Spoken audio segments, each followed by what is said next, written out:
Hi, and thank you very much for joining this session. I'm Steve Matthews, System Support Engineer at Matcon, and I'm here today just to take you through a small presentation on overcoming segregation and powder flow challenges in OSD. So we've got a few slides I'm going to take you through. If you have any questions, please do send those through. We'll put the link at the end of the presentation so that you'll be able to forward those through to us, and we can try and get those across the right relevant departments and get some answers to you as quickly as we can. Thank you very much.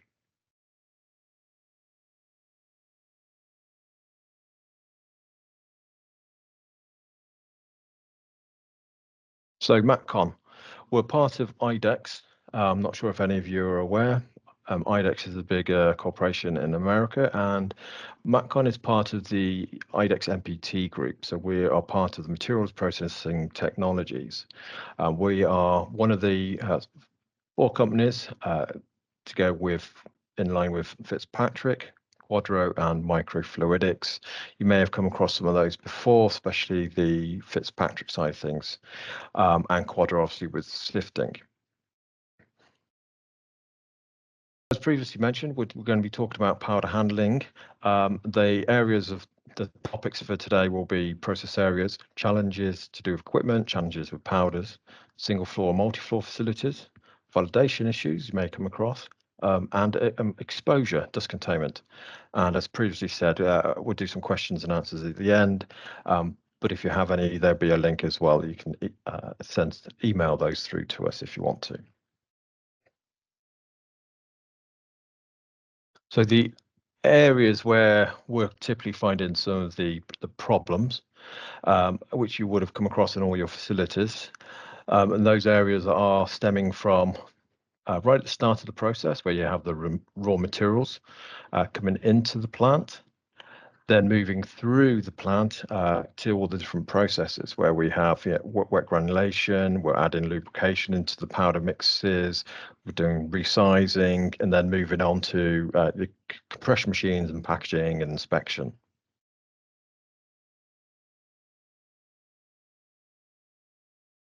So objectives seen in the industry. So increase efficiency, improve productivity and quality, and overcoming rat holing, bridging segregation issues. Challenging powders, cohesive in nature, or environmental considerations. These are some of the bigger problems that we're seeing, and we're hearing quite a lot of words being mentioned, as we're talking to everybody globally. Moving forward, flexibility in plant design. That's quite a big one now, rather than campaigning. Small batches and flexibility and quickness to get back to different recipes. Which leads on to future readiness, that flexibility side of things, and then to go with that, reliability. Some of the traditional systems that you'll be seeing, being the butterfly valve system, slide valves, you come across these all the time.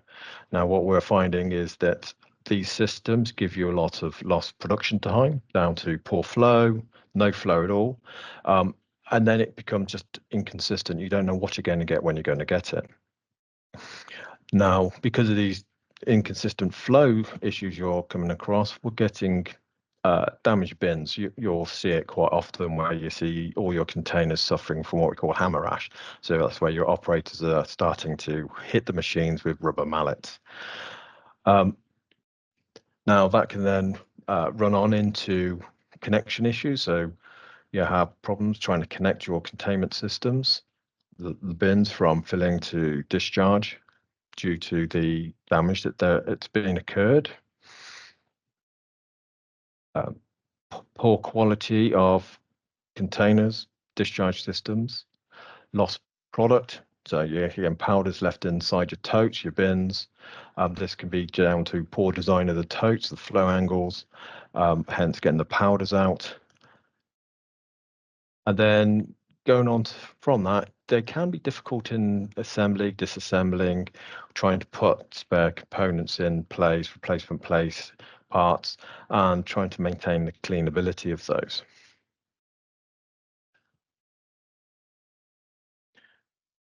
So moving on to the issues that we see typically, so segregation.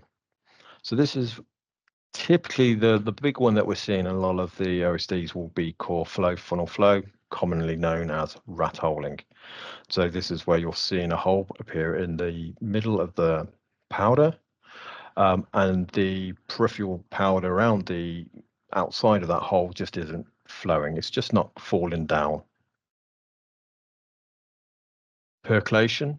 So a lot of this is typically caused from vibration, and what you tend to see is you're getting a lot of the difference in particle sizes, which are moving the cells down to the lower parts of the container, the tote systems that you might be using. And a lot of that is from just not from vibration. You may see the machines with some sort of external vibration, electrical vibrations that are applied to it. But this can be transportation as you're moving from room to room, or if you have it on in your warehouse, you need to bring it across from different buildings. So any sort of vibration that those bins may see could affect the particle distribution inside the vessel. Alliteration. So this is where you're getting air sort of sucked up from the process below. So once you've made your connections, and then you open the valves, because the powder's not flowing correctly and you're getting pressure differentials between the upper and the lower sections of your process, this has a tendency to draw air through the powders and into the actual container itself. So you can see the arrows coming up, and that air coming through the powder is actually pulling through all the fine particles, which is causing the segregation. So just show a couple of the images to demonstrate the different types of issues you'll be seeing with the vessels. So as we just mentioned, you've got your bridging, your rat holing, degradation, segregation, and containment. What we've mentioned before, we're going to cover as well, dust. So that's the dust escaping from your vessels. So whether that's at the bottom of the vessels on the outlet, or whether it's the inlet of the vessels. So with all these, you've got your risk of your blend segregation while feeding to compressions, encapsulation, inconsistent flow due to the rat holing issues that we were saying before, and the bridging, no flow conditions, operator intervention, hitting it with a hammer, getting a hammer rash, lots of open transfers, especially on single floor systems. You have to make those connections. Obviously, those connections then become manual. It's usually a flexible of some type, and therefore there's dust or residues of powder on those surfaces, those connection devices. Powder residues left in the bin, are you getting the full yield out, or are you getting areas inside the bin stuck of powder, which makes poor design in the bins, but also, you're losing powder, which is costing you money. Manual interventions based on blend divisions and processes. And the biggest one between moving of IBCs or totes, whatever system you have, if you're not doing good cleaning, because you've got these pockets where powders is adhered to, so your corners, your outlets, your inlets, if that's not cleaned properly, you have that increased risk of contamination.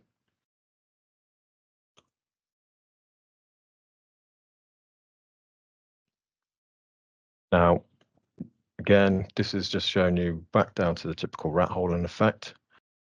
So now we're going to show you the difference between core flow types technologies, so your butterfly valves, slide valves, as we mentioned before, your rat holing type approaches that you see quite commonly, to your mass flow. So this is where Matcon is looking at trying to get the powder out in the condition that it's blended, that homogeneous mix. So we want it to come out to the downstream process exactly how it's been blended. So what I'm going to do here is just run over and quickly show you a video. Now I'll only show you some small elements of the video, but if you want the whole video, you can go to our website and see it on there and download it from YouTube if necessary. Okay. So here we can see the Matcon IBCs above the discharging system. So we're just going to zoom in. You'll be able to see here the discharge station. So we're bringing the IBC down, making the environmental seal connection. There's the cone valve, a nice shiny stainless steel cone in the bottom of the IBCs with the powder. We bring our system, the probe comes up, docks into the cone valve, and makes a good sealing connection. So your alpha beta connections become one. We then apply air to lift the cone valve up, and then we release the air inside to drop the cone valve down. This creates the pulsing action that you can see on the screen. And due to the size of the annular gaps that we get with the cone valve and the energy we put in for the lifting, this enables us to discharge the powder in a mass flow effect where that powder is coming down and allowing all the particles to be delivered in the same manner in which it was mixed. So that homogeneous mix will be delivered to your process below. Okay, so if you want to see the whole video, you can get that off our website.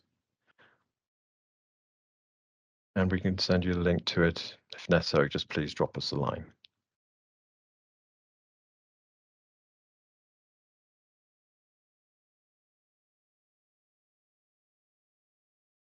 So hopefully you found that interesting to see how the cone valve action works very quickly there, and how mass flow is different to core flow issues that you will see.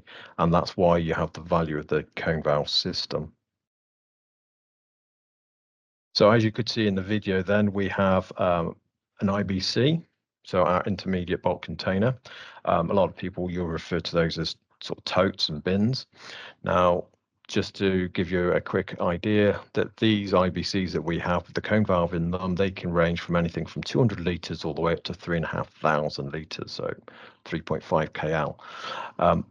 Each container will have a cone valve, which you can see there in the IBC. Now, that in itself is a passive system. That passive system needs to be put onto our active system, which is the discharge station, which you can see underneath the IBC there. That discharge station will consist of a discharge hopper, and that is the mechanism which applies the motive force to lift that cone valve up and down inside that powder to promote that flow. Now, depending on your product, what you have, whether it is a free flowing, moderate flowing, or difficult to flow, then we do have some options you can add to there. So we can have weighing, we can have external vibration. So depending on the process, we have a few different options that we can apply there and address for you. As we previously mentioned at the start of the presentation, we're going to talk about different facilities and single floor, multi-floor facilities. So we're going to move on now just to go over those quite quickly. So on the single floor facilities, which we'll see quite common, typically from years ago, a lot of these are single processes which are having the powders moved typically by vacuum transfer systems. Now, the benefits of these systems, the low cost for the building and a lower capital cost for material handling. However, they do come with some disadvantages. So we mentioned previously about open connections, limited production capacities as well, because of how much you need to be transferred and the time of transfer. They're non-contained, open transfers as well. So dust is an issue. Typically, there's a lot of manual intervention that happens on these, so risk to GMP environments. You end up with a lot of staff as well, your operators, so it can be crowded GMP production areas, a lot of equipment crammed into a small space, making it difficult to navigate around the processes. And again, dusty environments, segregation risks due to the vacuum conveying from process to process, and risk of inventory loss as well. Now, another approach is single floor, but gravity transfer systems. So this is where we're trying to mitigate the risk of the issues generated by vacuum transfer systems, and we're using gravity. So this could be a bin system. So these bin systems, as we previously mentioned, be your slide valves, your butterfly valve systems, as well as the cone valve IBC systems as well. The images below are showing you the cone valve solutions, but it's basically just showing you the movement of bins. Now, the benefits you have of this type of a system is you can have closed transfers. It's a low cost for the building, using gravity to feed rather than using the vacuum systems to feed, and you get improved productivity. Disadvantages, however, though, become single batch production, and it's still a crowded GMP production environment. So if you haven't got a lot of floor space and you're now trying to move containers around, hence you're getting a little bit crowded, and you need to be aware of that.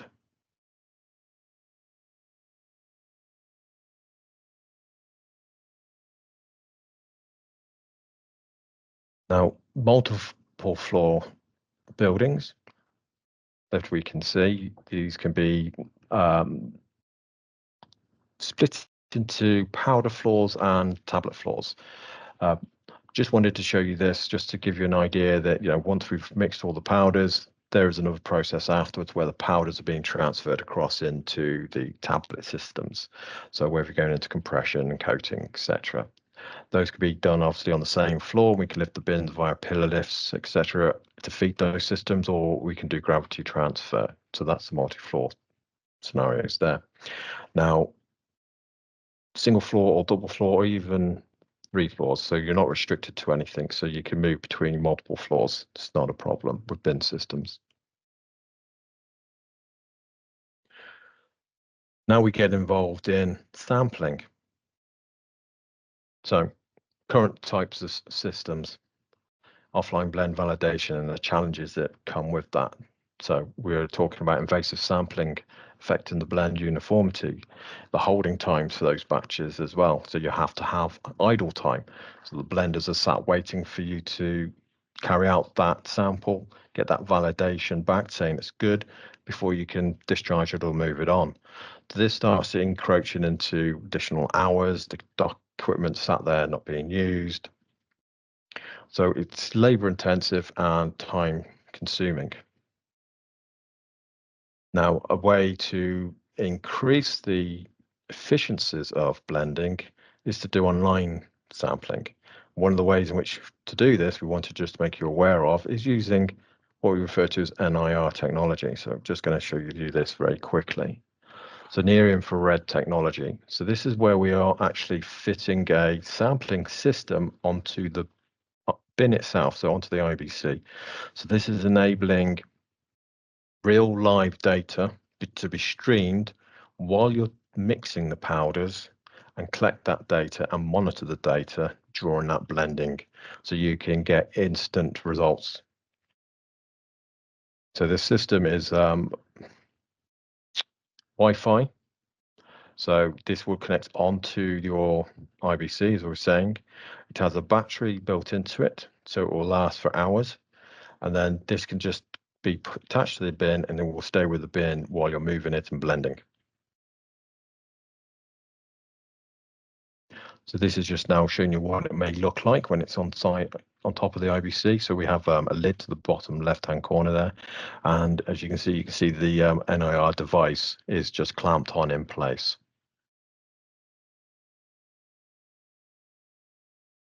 Now, some of the information that we receive back, because it's basically using the light being fired into the IBC and measuring the light intensity that comes back and the frequencies that are received. And with that, we can tell how the blends are actually performing. So this is just a snapshot of some of the information that we received back. This was for a 300 kilo flour mix with 50 kilos of maltodextrin. You can see all the individual lines there. We're getting back from the readings of the particles that are inside the IBC. And then the lower graph is actually just showing you how it was reading, how it was blending during the rotations on a blender. And from this information, there's a lot more you can get if you wanted it from the system. But we were able to ascertain that after 10 minutes of mixing, the recipe was homogenized to the relevant states that are required for the processes down the road. So rather than blending for 15 minutes, a 10-minute blend was more than suitable for this particular recipe, making it very flexible and reducing downtime there. So that enables you then to do more batches in an hour if necessary per shift. Now, this technology can be used for R&D as well. So I just want to bring to your attention, we have different blenders. So wherever you want to do small batches for R&D, we have a pilot blender which has the high shear capabilities as well. So if you've got more challenging powders than the free flowing type, so you've got those cohesive powders, the ones that are difficult to move, then if we're blending, we can actually introduce high shear into the mix to actually improve the efficiencies of the mixing and mix maybe quicker. So we have the pilot system, but we also have the large scale IBC as well, so the full scale system. As I showed previously in the PowerPoint, that we can blend from 200 litres all the way to 3,500 litres. So we have a 3,500 litre IBC shown in the left-hand image just there. And then in the middle lower part of the image there, we have the actual intensifier itself. So that's the unit which will be put onto the IBC, which will be driven, and we have the high shear speeding to do the mix. Now that blade system can actually be controlled via recipe between 500 and 3000 RPM as well. So we have full flexibility on what we want to do as we're tumbling those powders and doing those mixes. So we can control the tumble speed of the bin as it rotates around. We can control the speed of the rotation of those high shear blades as well. And one of the other areas associated with obviously the OSDs is containment, dust. So how do we manage this? What does it look like? So from a filling perspective, we need to have a rated system. So if we wanted to remove operators from the process areas and look towards going down to your OB3s and OB4 levels, then what we would typically do is use an approved split butterfly valve. Because filling is very simple into the IBCs. We just need to make a connection in the right OEB banding system and then open that process connection and then just deliver the powders, ensuring that once the powders are delivered, we can close off that entry point and then send it to our blenders so that we can do the mix. Now, a lot of people can have IBC systems where you would just simply apply this system to the top of the bin for the inlet and also to the bottom of the bin for the outlet. Do all your mixing, and you know that you have OB3s and OB4 scenario sorted out with that solution. However, going back to the beginning of the presentation, what we were talking about is your segregation, your rat holing. So if you have the OB3 and OB4 situations, but you have that challenging powder, it's not going to flow very well. Then when you open your discharge point with a charge point valve or a butterfly valve, whatever may be on there, you're not going to get the energy in there to promote the flow. So due to that, you then need the cone valve solution to get that energy into the powders and get that flow out of the IBC. And that's where we do have our systems where we can do the OB3s and OB4s from a cone valve system. So like I said, we can use this for filling the bin. And I'll show you what this looks like. So here's a couple of bins. So just to show you the differences, we have round bins. So if you've got any higher pressure requirements above sort of 50 millibar, then we can do a round IBC if necessary. So that's the bin to the left. And then the drawing in the middle there shows you our rectangular bins, our square bins, which are more standard, but they show the two different footprints we do, the S11 range and the S13 range. The S13 just basically being a wider but smaller in height. But as you can see there, they all have a split butterfly valve inlet on them, enabling you to do an automatic connection in an OB3 and OB4 environment.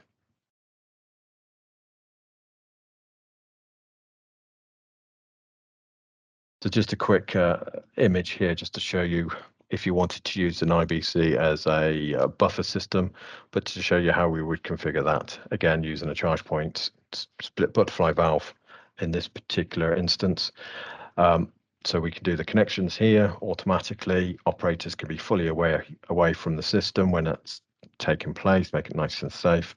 And the IBCs can be docked onto the discharge stations. And while it's fully docked and everything, we've maintained that environmental seal. We do not have any dust coming out.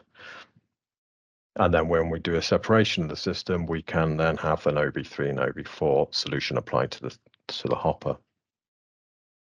Now, to go along with this, if you do have these OB3s and 4 situations, you also need to ensure that you've got your floor sorted out as well, because we'll be discharging through floor.